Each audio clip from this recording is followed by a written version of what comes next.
Hi Aquarius and Aquarius Rising, here is your horoscope for July 2025. I'm Astrologer Joseph Anthony. All right, buckle up because your ruler is on the move this month. This will be the first time that Uranus will be in Gemini in, I believe, 84 years. So this is big, big news. Now, the other thing that makes this month really a bit unstable is we're going to have 4 planets in retrograde, which means the past opens up again, which means going within. So we have this sort of energy where there's going to be new opportunities, new ways of expressing yourself, new ways to be creative, but at the same time, the past comes a calling. So this is the weird dynamic we have this month. So, Aquarius and Aquarius Rising folks are used to strange things happening to them and unusual things and, weird things are often associated with Aquarius because this is the sign that likes to do things out of the ordinary.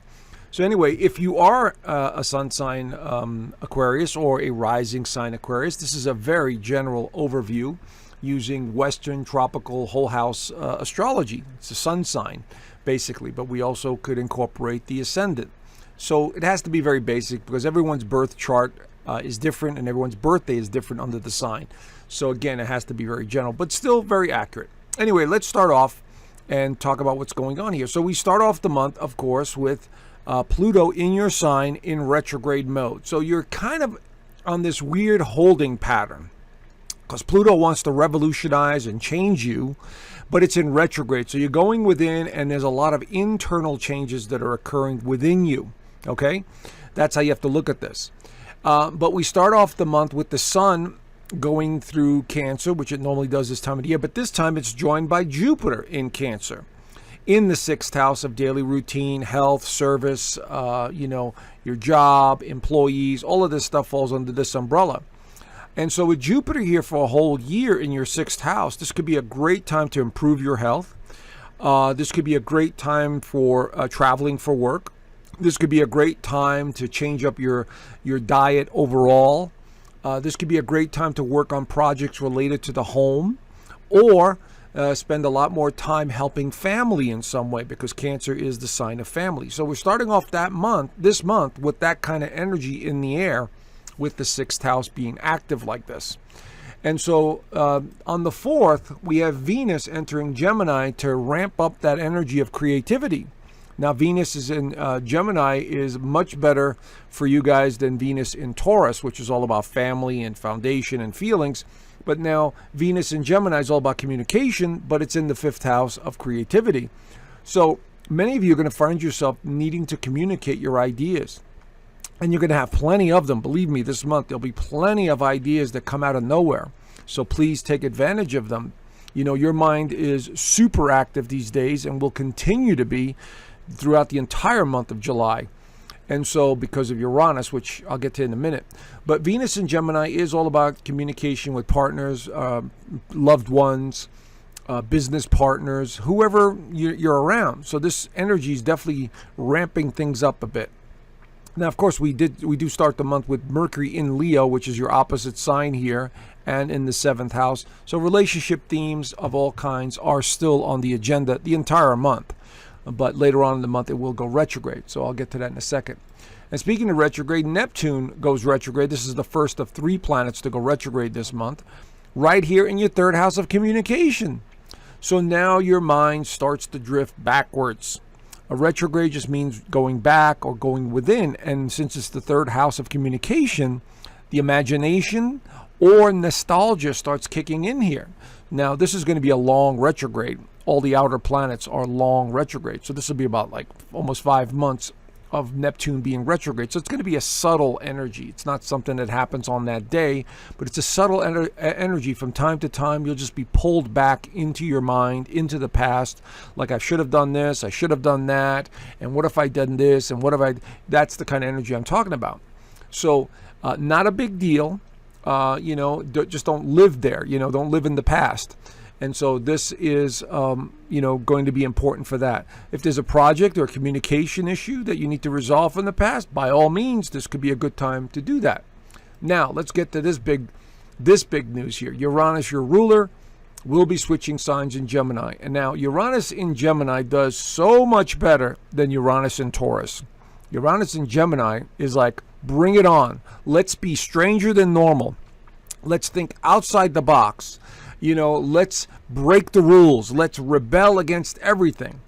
And you're going to start feeling that energy because it's in Gemini, and Gemini will go along with all the crazy ideas. And when I say crazy, I don't mean, to be offensive. I mean just out there, just stranger the better. Gemini enjoys that kind of stuff just as much as Uranus does. Okay, but this is a great time also for innovation, for literally thinking outside the box. Like if you had limitations upon yourself that you put there, Uranus and Gemini is like, nope, we're going to change that. We're going to completely stop thinking like that, So this is going to be a great time for many of you, especially in the 5th house, in the next 7 years to go through here.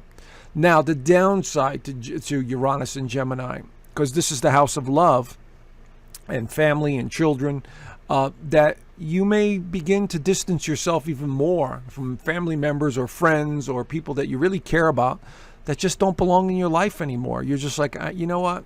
I need my freedom. I need my space. Or maybe your child. It depends on your birth chart. All I'm saying is that Uranus is going to really change things up for many of you in the next 7 years. It's not going to be the same way over and over again. Between Uranus in the 5th house and Pluto in your 1st house, talk about a massive opportunity to change. Okay? And fortunately, Uranus will change when it needs to. It's a fixed sign, but it's in Gemini, which is mutable, which means that you will be able to change accordingly.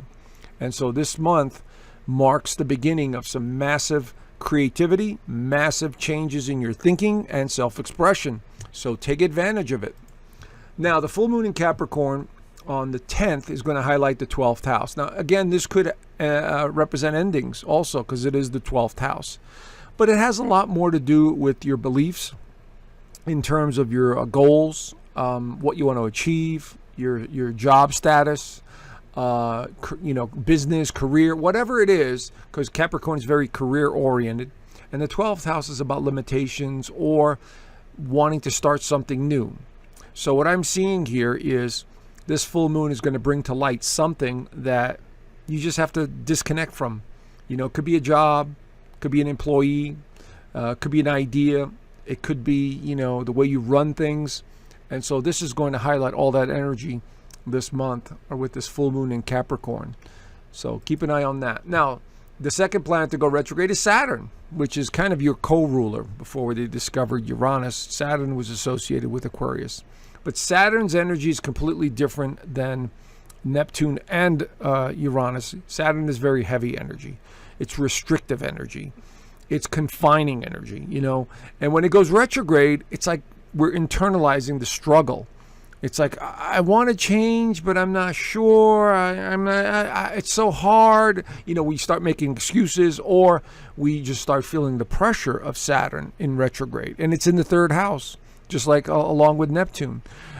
Communication, self-expression. So on the one hand, we have all this Uranus, wonderful creativity, wanting to express itself, and now we have this heavy, confused, I'm not certain kind of energy. You see what I mean by this is a really tricky month? This is a weird month that you may have to navigate back and forth. It's going to be like you're going to be like a ping pong ball in your mind going back and forth. And then it changes again around the 22nd when the sun enters Leo. I'll get to that in a minute. So Mercury will be the 3rd planet to go retrograde. And Mercury is about communication, and it's in the 7th house. So there's a very nostalgic feeling here that you're being pulled back into something, an old job, an old relationship, an old friendship, an old neighborhood, an old, a problem or a situation that you have to resolve, or something new that's come up that's still connected to the past. Whatever it is, there'll be 4 planets, Pluto, Saturn, Neptune, and now Mercury retrograde. And this is about partnerships. This is about relationships. So there's definitely some unresolved issues here. They're going to resurface this month and that you're going to be revisiting. But at the same time, there's a lot of new thinking that needs to be sort of manifested here. Now let's talk about the sun entering Leo, which is always very positive here for you Aquarians and Aquarians rising, because it's your opposite sign. So once again, we're dealing with relationships, partnerships, wanting to be around other people. And this is also very creative, but it's creative in a friendship manner, in a business manner, a partnership matter of all kinds, especially with the new moon in Leo. This is suggesting either somebody new comes into your life or somebody from the past comes into your life, because all these 4 retrograde planets are in the mix. So look for new opportunities to connect, or business, or, reconnect with somebody that you really thought, hey, I thought this person was out of my life for good, that kind of stuff. So this is going to be very interesting. And then last but not least, we have Venus entering Cancer on the 30th and 31st. Having to do with either work, service, health, animals, or family matters once again. And Cancer is about the past as well. So we have 2 planets in Cancer. So something about the past, again, keeps resurfacing. And we'll get into Venus in Cancer next month when it starts making some major aspects in the chart. But for now, I've given you a general overview of what it looks like for the month. But if you want to know more, I do an extended version of this in my Inner Circle community, as you could see here. And so there I talk a little bit more about the aspects and what's going on and the connections. And of course, I teach astrology there. I do all the, the mainstream stuff that's going on in the news. We go over the astrology. We talk about events. And of course, every Sunday we're on a Zoom call talking to the members, and they ask me questions and we go back and forth. And it's kind of cool. But if you're interested, there's a link down below. There's a free 7-day trial, so there's no obligation. Check it out, and I hope to see you there. All right, have a great month, and I'll talk to you guys soon. Bye for now.